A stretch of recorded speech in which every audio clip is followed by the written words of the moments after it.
Hello and welcome. I'm the Angry Camper. My name is James. So today I'm going to give you my quick, honest review of the four-wheel camper Project M after owning it for about 7 months. I'm going to give you the good, the bad, things I think they could do better, just my overall opinion of the camper. So let's get started. So let's talk about some of the good stuff. First off, this thing is super lightweight, coming in at only 426 pounds, the way that I have it built.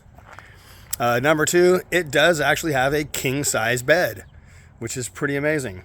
It's rugged, it's secure, it's highly customizable. It's pretty easy to remove and to reinstall. You can do it by yourself because you have the jacks.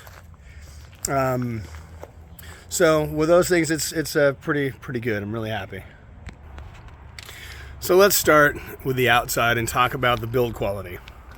So one of my first things that I noticed when I got it is the fact that I think they could have taken a little more time to make the radius a little nicer. I think it was probably put together, fast. I understand production schedules and things like that, but it just seems to me they could have done a nicer job of, making this look a little nicer fit and finish. It's not bad, but it's not great. My other complaint is, let's see if I can get a good shot of this up here, is the way they smash in the roof corners. It seems to me like if you're going to press out a roof cap, and it's cool because it's all one piece, you'd think that they would do a nicer job of folding, this aluminum over. But the skin seems to be crumpled and creased pretty much all the way along, and it's on all four corners.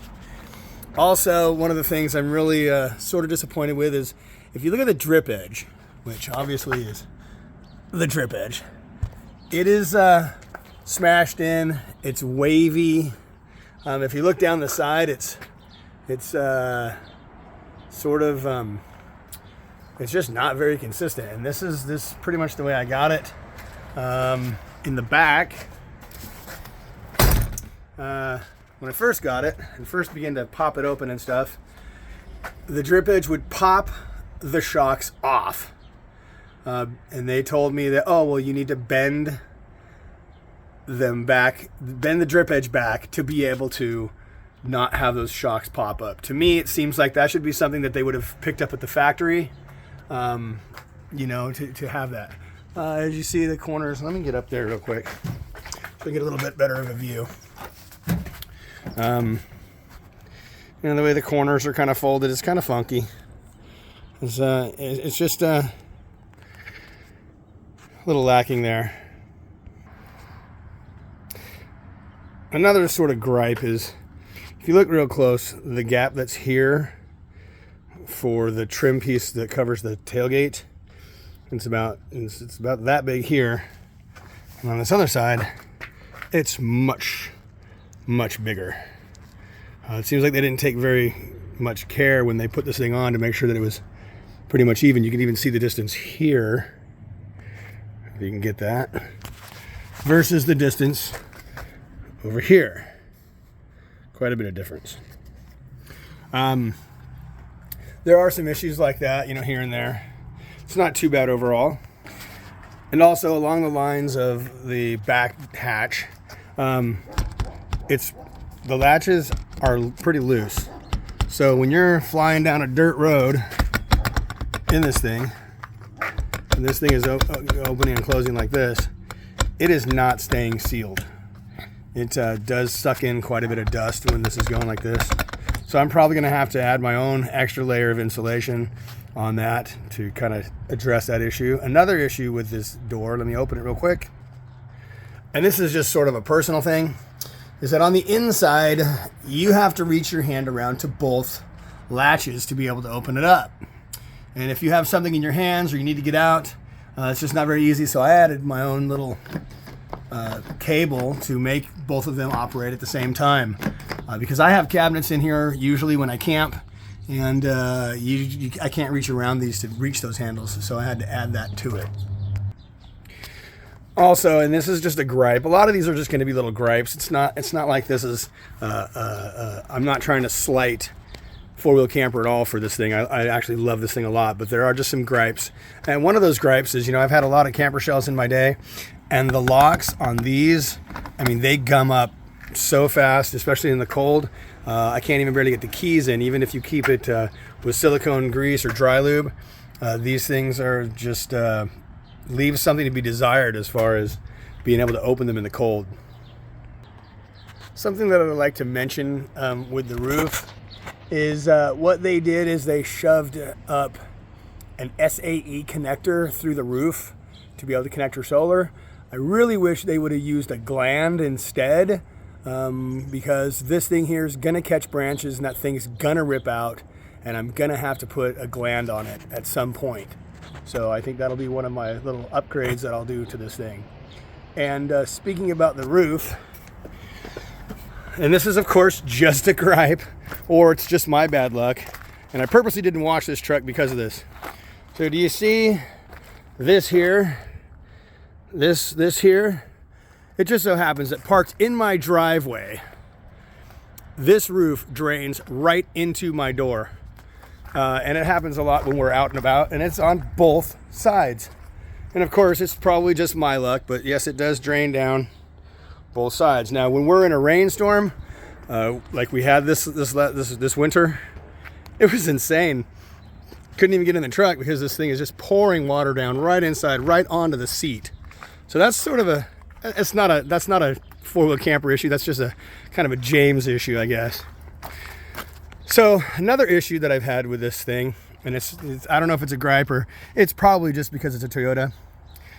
The Tundra's front bed rail sits about 1/8 of an inch lower than the side bed rails because of this. And so trying to get this front edge all the way along there to seal has been an absolute freaking nightmare. And still, even though I siliconed it, I popped it up, I made sure that the bulb was in there good, it still, rain drives in and still leaks inside there. I even actually sealed all up underneath here. And from the inside, I sealed a whole bunch of stuff up as well. This is just a weak point. It's not four-wheel camper, it's Toyota. And I think that the next time I pull this thing off, I'm gonna pop rivet a piece to this and seal it on there to where this lines up with this, to where these two line up together. Because it's just kind of, it's a really weak point in trying to seal this thing. So here we are on the inside, and not really a lot going on in here that I would really complain about. There's a few small things that has to do with the bed pull-out extension and a few other small things. So let's kind of go one by one, and I'll show you a couple of these things. So this is the actual bed platform that slides out. And one of the things that I noticed is that on the end of it, over here, they put these little guys. And those are just to protect the side walls when it slides in and out. And here, I'll throw that in a second. And also these ones right here, which also protect it. So here it is with that bed rail, or the extension platform in place. I'll point this out right over here. This right here, what happens is when you pull this thing out and there's mattresses and weight on it, it catches on this little plastic thing right here. And you're ripping it, and it just is destroying the whole side. Not a big deal. I mean, it is whatever. I mean, it's not a big deal. The other part to this bed rail that kind of really bothers me is when you pull it all the way out, this material is 1/4 of an inch thick. Now up here, where it misses the other part, let me jump up here real quick. You have this lip right here. Now we're sleeping on 2-inch mattresses, and this 1/4 inch, you can feel it, and it's right at your butt where all your weight is. That's where that lip is. So I have to bring a piece of foam to put up here to kind of bridge this gap. To me, and it's just of course a preference, I think they could have probably, hold on, let me slide this thing up. They could have put a rail across here, across this whole line here, and then drop these down that 1/4 of an inch, and then had the whole thing sit down where it's even with this line here, and that would have been a lot better, a lot more comfortable. not a big deal. It's more of just a whiny little gripey thing. Another little whiny gripey thing is it is really hard to reach the fan vent opening knob. It's behind here, so you can't really get your hand on it. And of course I know there's nothing they can do, but it just sucks that it couldn't have been moved over a little bit or something. I mean, it's right there, so you got to kind of drop this thing down if you really want to get to it, which is, like I said, more of a not really a problem. It's sort of a gripe. One of the other issues that I have in here is these are pre-wired for exterior lights. To get to those wires, you got to pull all this off. All this plastic has to come off to get to the wires that are in here. And they're in here somewhere, we don't even know where. To me, and of course, I'm no expert in this crap, they should just have the wire stubbed out or a hole, or you should be able to get to it. Because now I got to pull all of this apart to find those wires. So what I found was easier is I just ran a wire down and out because it's just easier that way. Now, so most people have these Projects M because they want to keep their truck. The idea is that I don't want to slide in camper because I want to be able to have my truck be my truck. So with that, it being my truck, I use it for work. So I haul cabinets, I make cabinets. And so I got to fit my tools in here. I got to fit cabinetry in here and be able to really, use it. And it's great because it's security. It's dry in the winter for, the stuff I put in here. I love it. But there's one small gripe that I have about it, and that is it. Okay? As a cabinet maker, my cabinets are typically 24 inches for lower cabinets and 12 inches for upper cabinets. And of course, the distance between this rail and this rail is 46 and a half. My cabinets would fit if it was like 49, which is what the wheel wells are always 49 and a half in these full-size trucks to be able to fit sheets of plywood in there. Well, it would have been nice if the designers would have made this to where it would fit that. Now I get it. They were just trying to make these big enough to be able to get cushions on there so you could sit in here. Totally get it. So it's not, but like I said, just kind of a gripe. So yeah, I've had a lot of gripes, a lot of small things with this, but this is actually my first pop-up style camper. I really like it. I think it's pretty cool. I really don't have a lot of things that would I buy another one? I would. In fact, I definitely would. I think this thing is really cool. I love how tall it is in here. I love the windows in here. I love I have the pack. So I have the insulation pack, which makes it a lot better, and everybody's, done a lot of these demos in their videos. So I'm not trying to do all that with this one. Is there room for improvement? Yeah.